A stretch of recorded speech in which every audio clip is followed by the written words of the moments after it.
नमः संस्कृताय। संस्कृत कक्षा में आपका स्वागत है। मैं प्रतीत राम वर्मा, असिस्टेंट प्रोफेसर, श्री गांधी महाविद्यालय, सिधौली, सीतापुर। आज मैं महाकवि कालिदास विरचित कुमार संभवम महाकाव्य के पंचम सर्ग का 43 अर्थात 43वां श्लोक पढ़ाने जा रहा हूँ।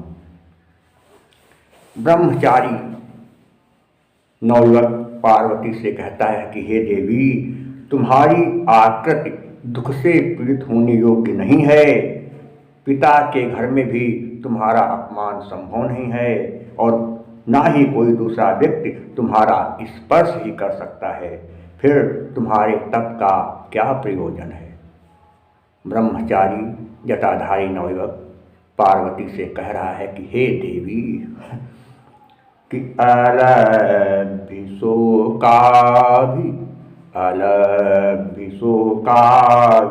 भवेयम् आकृति अलभिशोकाभि भवेयमाकृति विमानना शुभ्र कुतः पितुर्गृहे पराभिमर्शो न तवास्ति कः करं प्रसारयेत् पन्नगरत्नसूचये। अलभ्य शोक विभवा, अलभ्य शोक विभवा, इसका क्या है?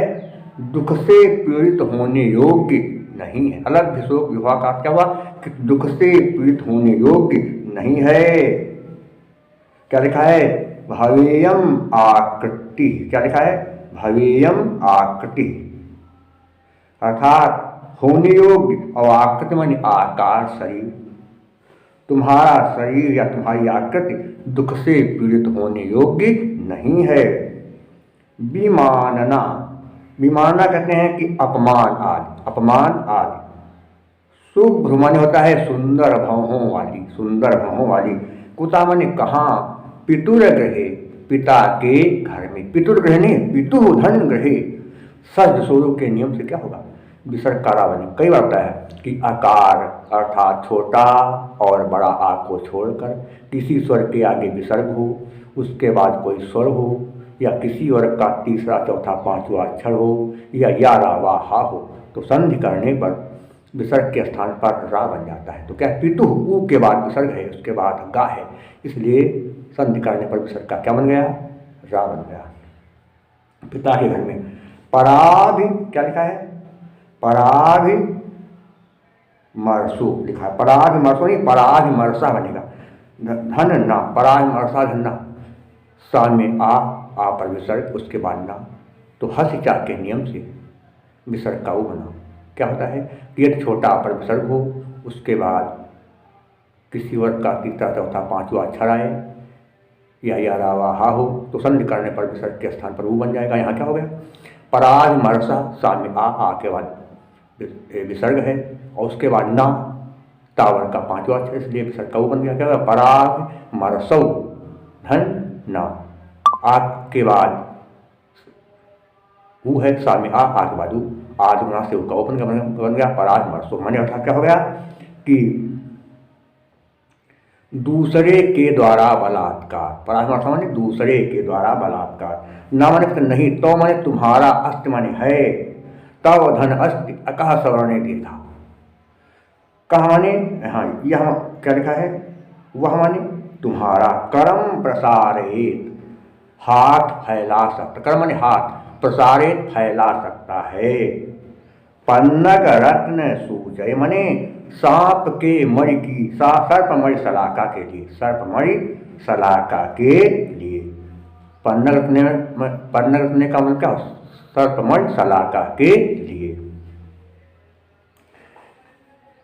जटाधारी नवयुवक पार्वती से कह रहा है कि हे सुंदर भवों वाली देवी, हे सुंदर भवों वाली देवी, तुम्हारी आकृति दुख से पीड़ित होने योग्य नहीं है, और पिता के घर में तुम्हारा अपमान भी कहाँ से संभव है। अर्थात पिता के घर में तुम्हारा अपमान भी नहीं हो सकता है और दूसरे के द्वारा तुम्हारा बलात्कार भी नहीं हो सकता, क्योंकि सर्पमणि शलाका के लिए कौन व्यक्ति हाथ फैला सकता है। अर्थात सर्प की मणि पाने के लिए कोई भी व्यक्ति हाथ फैला नहीं सकता है।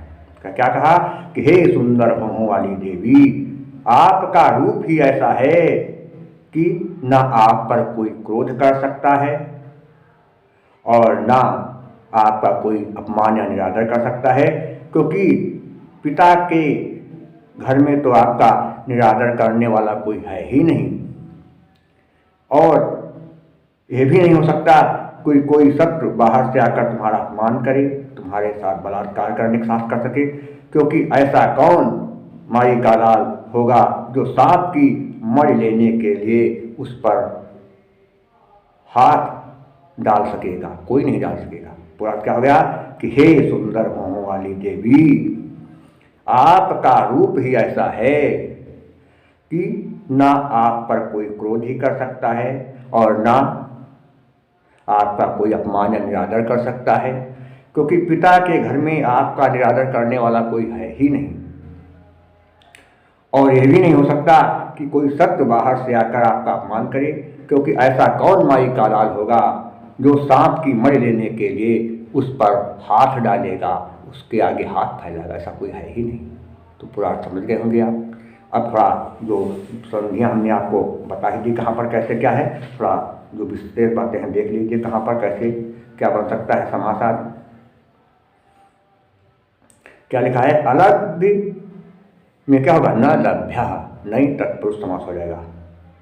और साथ में क्या लिखा है, शोक विभवा लिखा है, इसमें अगर करें तो क्या होगा, शोकस विभवा बन जाएगा। और पितृग्रह में तो हो ही जाएगा, पितु होकर ही षष्ठी तत्पुरुष समास हो जाएगा, कोई समस्या ही नहीं इसमें। और इसके अलावा परा वर्षा में क्या होगा, परेण अभिमर्श, पराभिमर्श तृतीया तत्पुरुष समास हो जाएगा। पन्नग रत्न में क्या होगा, पन्नगस्य रत्नम षष्ठी तत्पुरुष समास हो जाएगा। और अगर हम प्रत्यय की बात देखें तो प्रत्यय कहाँ पर होगा, आकृति में कितन प्रत्यय है। और पितु का मूल रूप होता है पिता। पुल्लिंग शब्द के यदि अंत में, पुल्लिंग शब्द के अंत में यदि बड़ा की मात्रा आ जाए तो वहाँ पर त्रिच प्रत्यय होता है। कौन सा प्रत्यय है, त्रिच प्रत्यय है। अलंकार कौन सा है,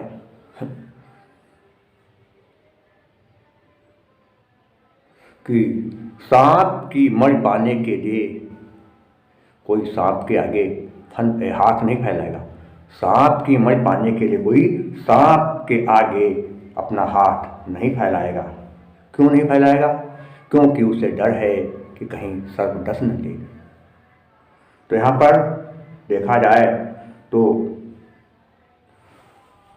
कार्य कारण है। दूसरी चीज क्या है, पार्वती के विशेषण बताए गए कि नंबर 1 क्या है कि उनकी भौहें बहुत पार्वती की भौहें बहुत सुंदर हैं। और दूसरी चीज क्या है, पिता के घर में उनका अपमान नहीं हो रहा है और उनके साथ किसी का बलात्कार करने का साहस भी नहीं है। कई बातें हैं, इसलिए पार्वती के विशेषण, इसलिए क्या होगा, परिकर अलंकार क्या होगा, उक्तैर विशेषणैः साभिप्रायैः सपरिकरो मतः।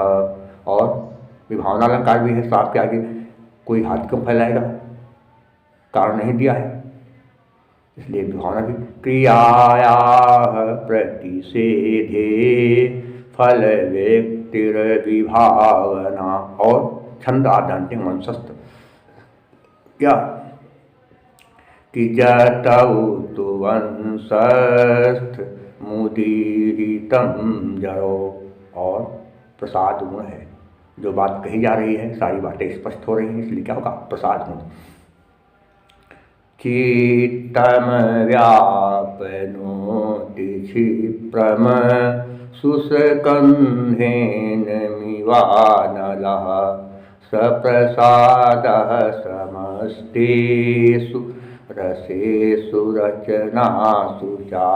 और क्या है, समास अल्प ही है, ज़्यादा नहीं है, कम ही समास इसलिए क्या होगा, वैदर्भीरीत, क्योंकि कालिदास वैदर्भीरीत के विषय में प्रसिद्ध है। क्या कहा गया कि वैदर्भीरीति संदर्भे कालिदासो विशिष्यते। वैदर्भीरीत का लक्षण क्या है कि माधुर्य व्यंजक वर्णे रचना ललितात्मका आवृत्तिरल्पवृत्तिरवा वैदर्भीरीतिरिष्यते। और भारतीय प्रत्यय शेष मैं आपको अगले श्लोक में बताऊंगा। तब तक के लिए नमः संस्कृताय।